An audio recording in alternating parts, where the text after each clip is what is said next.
Hey guys, welcome to another edition of Mac's Kitchen. Today we're going to be doing corned beef hash with fried eggs and sourdough toast. Just definitely going to need salt.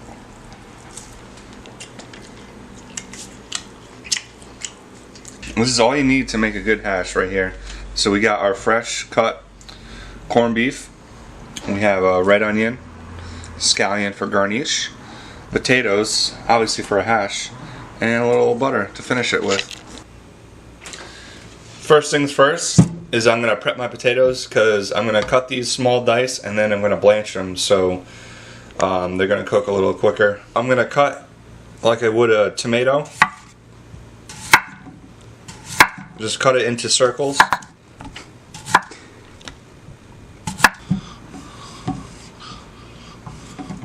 And then I'm gonna stack them.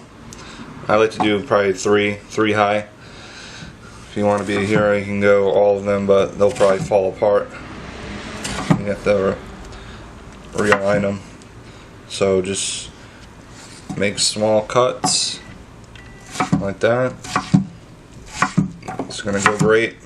Perfect size for the hash.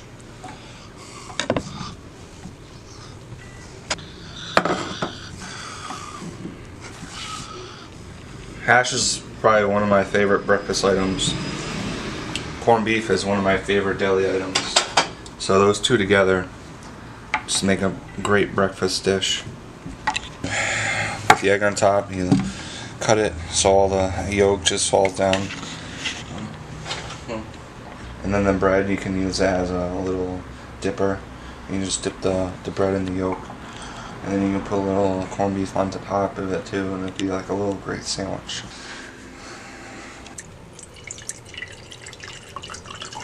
This is our infused oil with rosemary, garlic, sage, thyme, and olive oil. I let it cook for about 20 minutes on low, and I'm going to strain it and put it into our little speed pour that we have. It's going to be great. Great for our hash, and great for other things, and I highly recommend that you infuse your oils to get better flavor.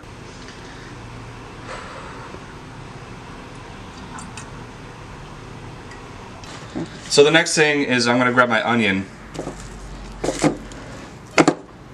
This is Mac's Kitchen. I do what I want, when I want, how I want. I have my red onion right here.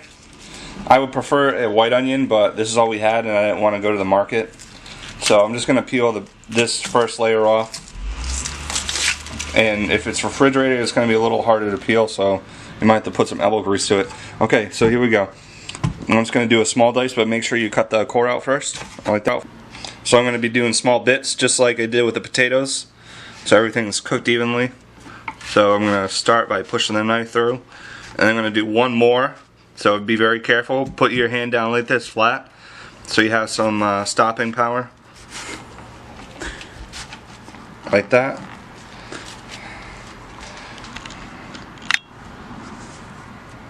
And then I'm going to make little slit cuts right here.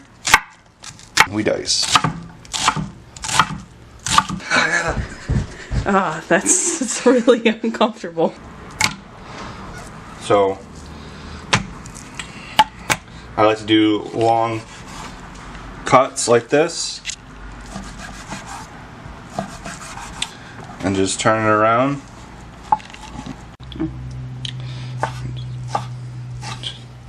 Just cut it like this so we get perfect cubes.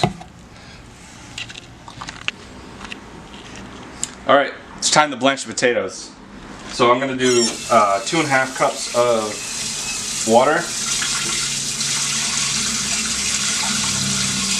And I have a measuring indicator on this pot, so I don't have to use a measuring cup.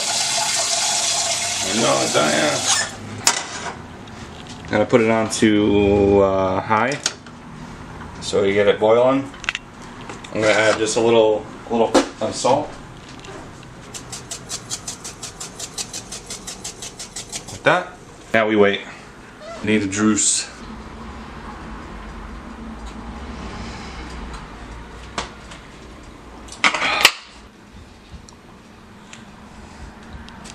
Not a cloud in the sky. Beautiful.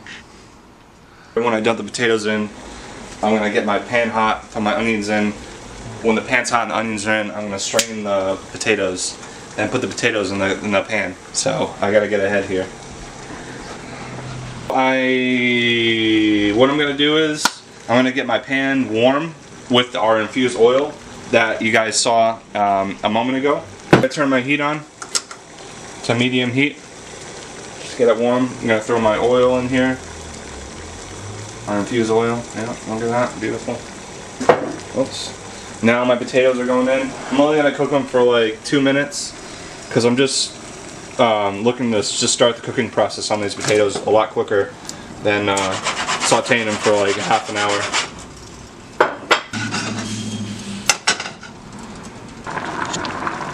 My potatoes are ready to go. So just a quick cook on them. I'm gonna strain them.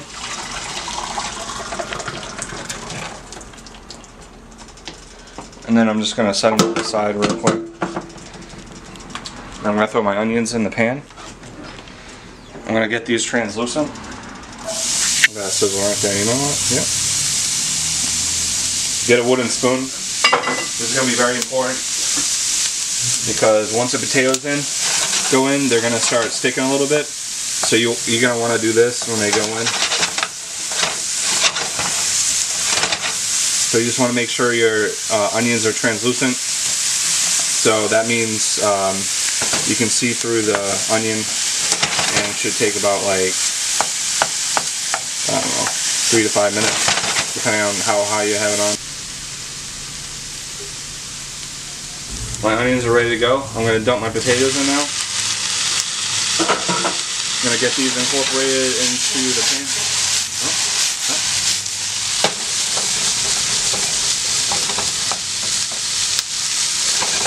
We're going to let these cook a little bit until they're soft. Alright, I'm going to slice my beautiful sourdough bread that I got at my local market. I'm just going to cut it down the middle. Make sure you have a serrated knife like this. It'll be a lot easier. Save the aggravation right there. So I'm just going to do this right here. This probably won't fit in the toaster, so I'm just going to cut it in half. Like that. 2 slices for me. 2 slices for the Rose. You gotta be patient with this. I'm patient. You should be too.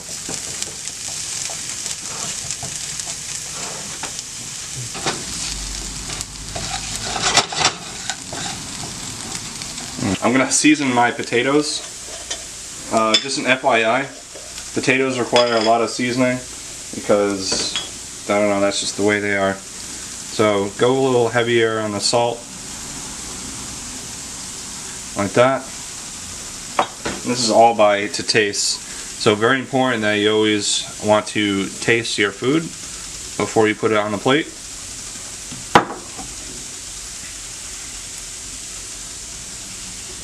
So once I season this, I'm gonna mix it around a little bit. See how it's sticking? That's what you're looking for right there. Beautiful. Get that crust off. Oh, it's just a beautiful thing. The food is just so awesome.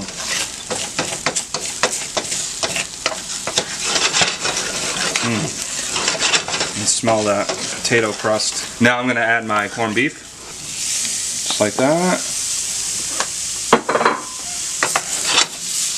A little toss. I'm gonna just throw a little bit of butter in so we get some fat content in there.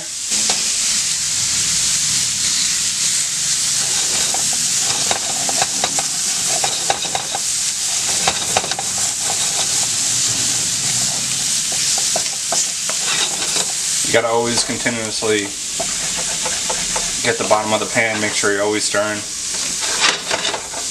If you have a cast iron pan that's big enough, I highly recommend using that, especially if it's already seasoned. Our cast iron pan isn't big enough, so that's why we're using this Salvation Army pan. So we tasted our potatoes. They need like at least a half a gallon more salt, quoted by Rosie. So we're just gonna add a little bit more to it.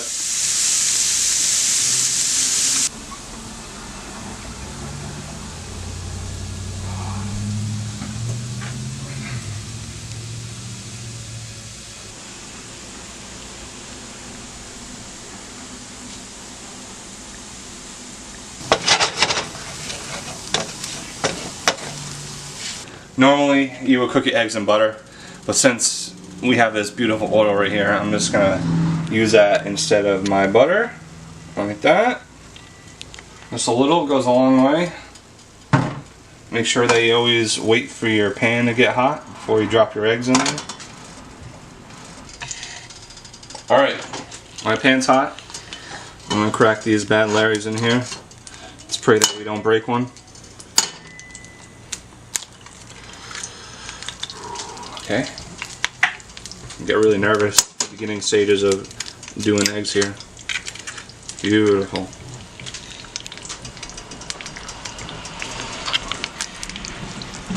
We're dropping our toast since our eggs are in the pan. Beautiful. Everything's going to be happening at once, so don't panic, alright?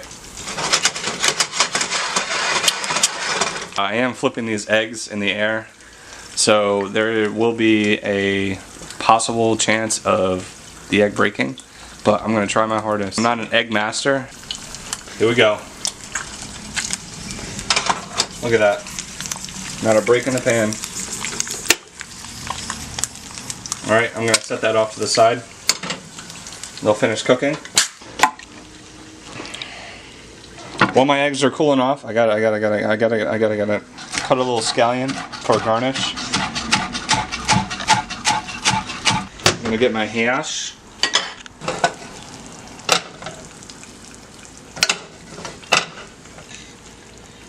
Okay.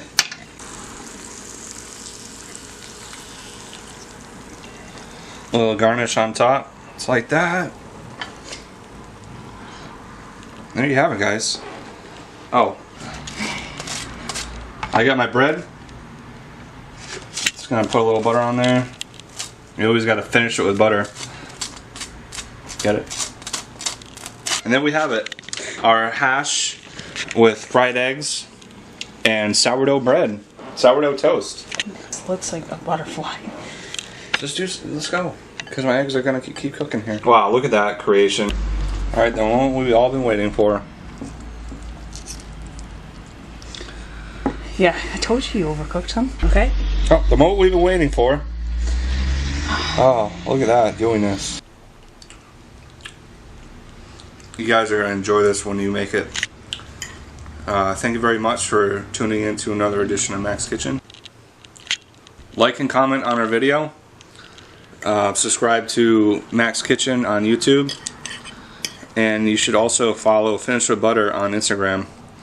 Thank you very much, guys. I hope you enjoy this corned beef hash. Yeah. Check out finishwithbutter.com for our recipes and our blog posts. Alright, thank you very much, guys. Have a good day.